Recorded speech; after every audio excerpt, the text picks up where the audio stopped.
Kenya Defence Forces KDF today held a farewell ceremony for the outgoing Commander-in-Chief President Uhuru Kenyatta at Ulinzi Sports Complex in Lang'ata.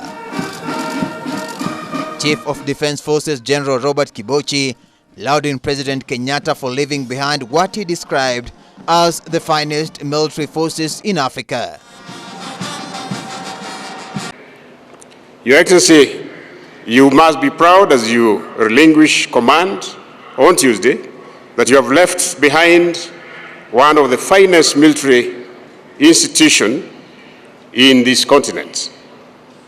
This we continue to promise that we will continue to execute our mandate of protecting the territorial integrity of Kenya in keeping with our motto, Ulinzi Daima.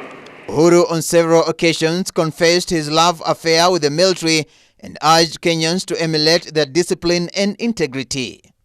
But also in recognition of the role played by our security agencies, there has also been significant efforts in the construction of regional KDF hospitals in Nairobi, Isiolo, Eldoret, Nakuru, and soon Mombasa, amongst others, not to mention the police hospital and the prisons hospital, which are also now complete.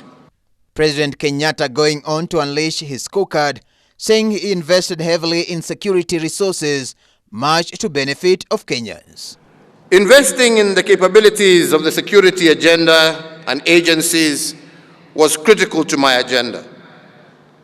The modernized capabilities and the infrastructure, setting up at strategic locations around the country, ensured the security forces effectively undertook their constitutional mandate.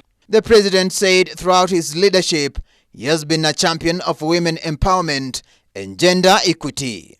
So, ladies and gentlemen, allow me to mention today in particular that women are a pillar of any society that seeks to succeed.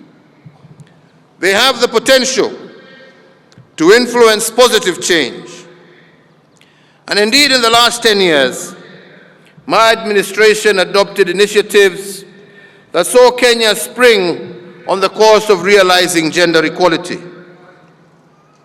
Policies were championed in government departments and ministries to achieve gender equality and in the empowerment of women in governance.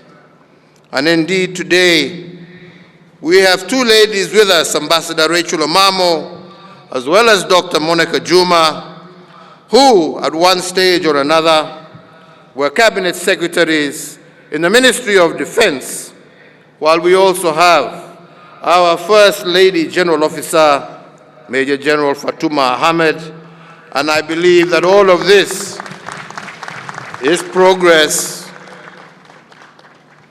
towards involving and ensuring that gender is taken into account in all policies and in all areas of governance. President Kenyatta going on to laud the Kenya Defence Forces for restoring the glory in Nairobi, using Nairobi Metropolitan Services, as well as streamlining the Kenya Meat Commission and the Kenya Shipyards Limited. Under the President Kenyatta regime, KDF have been involved in key infrastructure projects such as the rehabilitation of the Nairobi-Nanyuki and Nairobi-Kisumu railways, which have made impact on Kenyans. We cannot underscore the incredible role that you have had in rehabilitating key infrastructure across the country that had been once upon a time left dilapidated. The Nairobi-Nanyuki, the Nairobi-Nakuru-Kisumu meter gauge railway, the Kisumu dockyard, Mbita Causeway, the Kenya Meat Commission, just a few.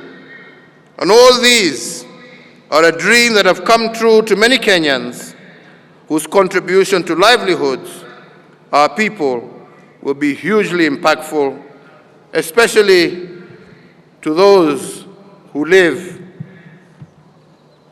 in pastoral areas who now have a consistent and ready market for their livestock.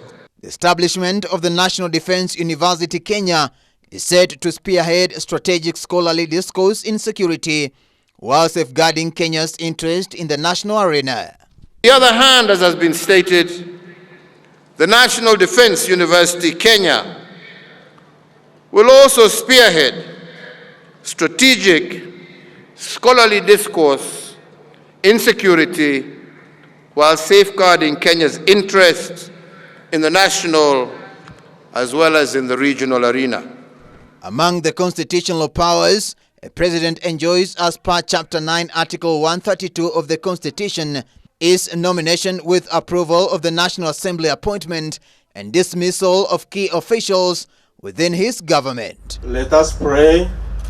Uhuru has appointed military men and National Intelligence Service persons to head crucial dockets and commissions within his government. Some of the appointments include Colonel retired Cyrus Oguna, who is the government's spokesperson. Nicodemus Musyoki Ndalana, former National Intelligence Service Assistant Director in charge of the border control, was appointed as the regional commander for the northeastern region. Davis Mberia, Ebru News.